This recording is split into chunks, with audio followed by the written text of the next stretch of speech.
As my government serves me better, I can ready to pay them. Everyone who are watching, believe in your employability. Don't believe in employment. A lot of things that you're going to say are going to open your mind. Before we start, do subscribe the channel. So what you're saying is that you can get part-time job, and you've tried different part-time jobs. Sure. But the aim is not to just focus on the part-time job, but make sure you are on the right track for your longer-term, path, which is you as an automotive engineer would want to work for an automotive engineering company. Yes. You graduated in May 2024? 2023. So now it's been 1 year. Yeah. Which company are you working for? What is your role? As I said, I completed my master's in 2023 May.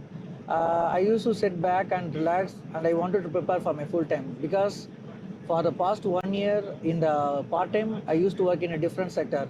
So I was brushing up myself, and I started searching job at the September. But in a 1 month, I got a job in a leading automotive Tyrone supplier called Linamar Corporation. I started my career as a manufacturer technician there. You said that you've had more than 100 trips to US. I'm getting confused. You are in Canada or in US? As I said, I chose University of Windsor. It's not only because of the course.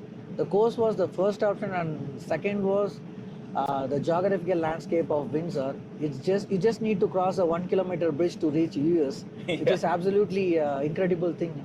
And I would like to thank my boss, who was where I used to work in a part-time.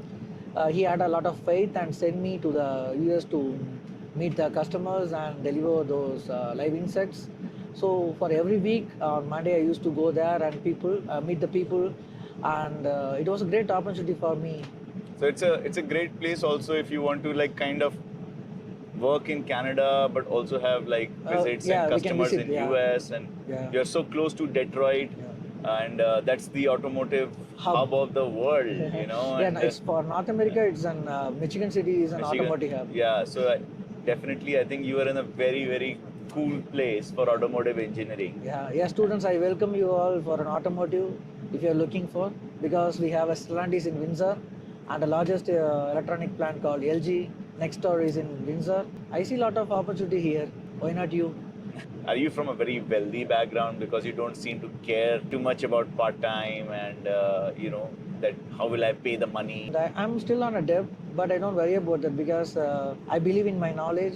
So, and for everyone who are watching, believe in your employability. Don't believe in employment. Okay, that's what I believe. Yeah, I mean that's what we got our conversation started on.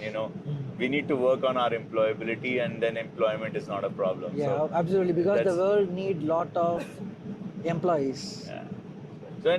So how was your total expense while you were living in around Windsor? 40 to 50 lakhs. 40 to 50 lakhs. Yeah. In total, including tuition and living. Yeah, living. And how much could you make out of your part-time job in that time while you were studying? Per week, I used to make around $600 to $700. Maybe you made about $30,000 in a year. Nearly $29, not if 29, it doesn't touch the 30. Because I filed the tax, so if it would have reached 30, it's a different case. So then you have to give taxes. Yeah. So $30,000, $29,000 is still pretty good. Yeah, pretty Almost good. 15 lakhs you could make in a year with part-time. And now you're working full-time. Yeah. As a full-time employee, how much do you make in a year? Yearly around $75 to $80,000. So now you have to pay taxes. Yeah, of course. I'm That's happy the problem to pay. As my government serves me better, I can ready to pay them. Yeah, brilliant. Yeah. So we have Arvind here, and he have been able to capture their story, his story, and understanding what all can be the opportunities for us if we are there in Canada, especially Windsor, studying automotive engineering. And he's doing pretty good, huh? So thanks, Arvind, for your time and sharing your story with us. And lovely talking to you. Yeah, I wish all your upcoming students for the best of all the studies. Automotive engineering, look at University of Windsor. So thanks, everyone. Check out the full video and don't forget to like, share and subscribe for more study abroad updates.